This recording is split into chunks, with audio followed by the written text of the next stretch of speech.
इस खबर के प्रायोजक हैं एएस ब्रांडेड लॉट वाला, लाल क्वार्टर, कृष्णनगर, दिल्ली। आदरणीय अध्यक्ष जी,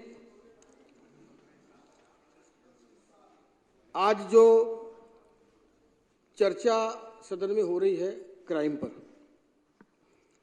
सबसे पहले तो हमारे दुर्गेश पाठक जी ने जब एक बात कही कि एक पीड़ा व्यक्त की अपने विधानसभा की, कुछ दुखद घटना हुई।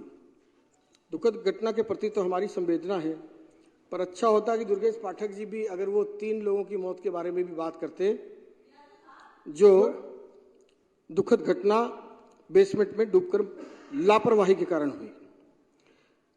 प्रमिला टोकस जी, आपने भी कहा था सुबह सुबह टीवी खोला तो बड़ी दुख भरी घटना आ रही थी क्राइम की।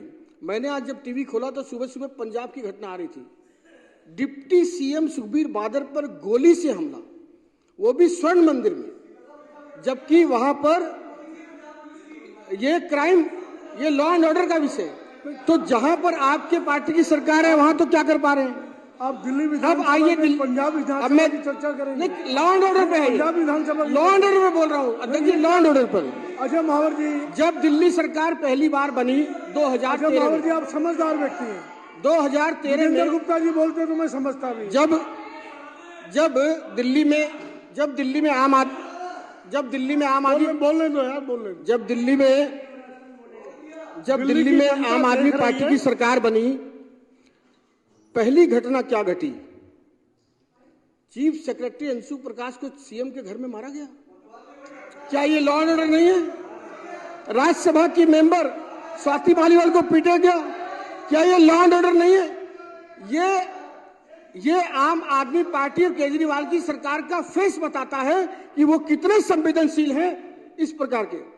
अब देखिए, अभी एक विधायक का एक्सटॉर्शन मनी का केस आ रहा है, गैंगस्टर्स के साथ संबंध आ रहे हैं, बिजनेसमैन और बिल्डर्स के साथ मिली भगत करके धमकाया जा रहा है बिजनेसमैन को। ये चरित्र है एक आम आदमी पार्टी सरकार के विधायक का।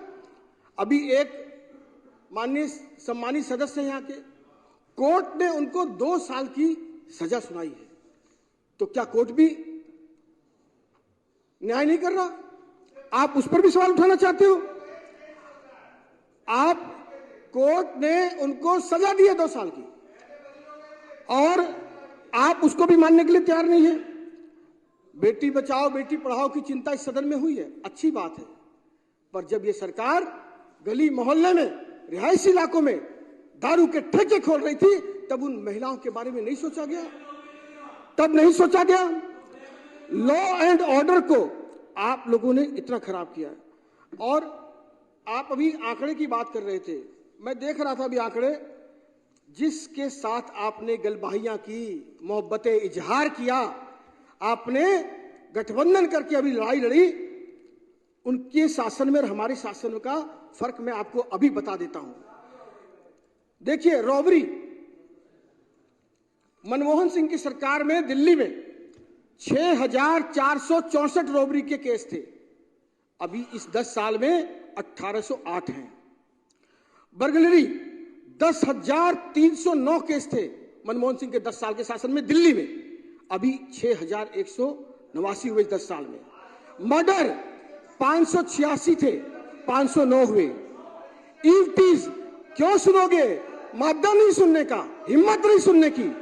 ईव टीजिंग, महिलाओं के साथ संवेदनशीलता की बात करते हो आप। ईव टीजिंग 1361 केस थे मनमोहन सिंह के सामने दिल्ली में 10 साल में, जो 10 साल में 403 केस आए हैं। मोलेस्टेशन ऑफ वुमेन 4322 थे, जो 2509 हुए हैं। और डेकोसिटी 82 थी, जो 14 है। आप सिर्फ गुमराह इसलिए करना चाहते हो, कोई शब्द गलत हो गया होगा। आप सिर्फ दिल्ली की जनता को, अभी कह रहे थे क्राइम कैपिटल, अरे गूगल में सर्च मारो कि दिल्ली की सबसे बड़ी समस्या क्या है, दिल्ली सबसे खराब राजधानी क्यों दुनिया में, तो प्रदूषण लिखा हुआ आता है उस पर, गूगल पर सर्च मारो। आप पानी से, सीवर से, प्रदूषण से, साफ यमुना ना कर पाने के कारण, शिक्षा पर चर्चा ना कर पाने के कारण सिर्फ दिल्ली की जनता से का ध्यान भटकाना चाहते हो। जो जो विभाग आपके पास हैं, उन विभागों में आप नाकाम रहे हैं और इससे ध्यान भटकाने के लिए आप इधर उधर की बात करें। लॉ एंड ऑर्डर के लिए हमेशा हमने कहा है और अच्छा होना चाहिए और हम सुधार करेंगे और अच्छी बात होनी चाहिए, मिलजुल कर हम काम करेंगे। लेकिन जिस प्रकार से आप लगातार अपने विषयों से भाग रहे हैं, अच्छा होता कि लॉ एंड ऑर्डर का भी होता चर्चा, मुझे मनाही नहीं थी, लेकिन प्रदूषण पे भी चर्चा करते ना खुलकर, पानी सीवर पे भी करते ना, यमुना जी पर करते ना। लेकिन आप अपनी समस्याओं को अपनी जिम्मेदारी से भागने का काम कर रहे हैं। बहुत बहुत धन्यवाद।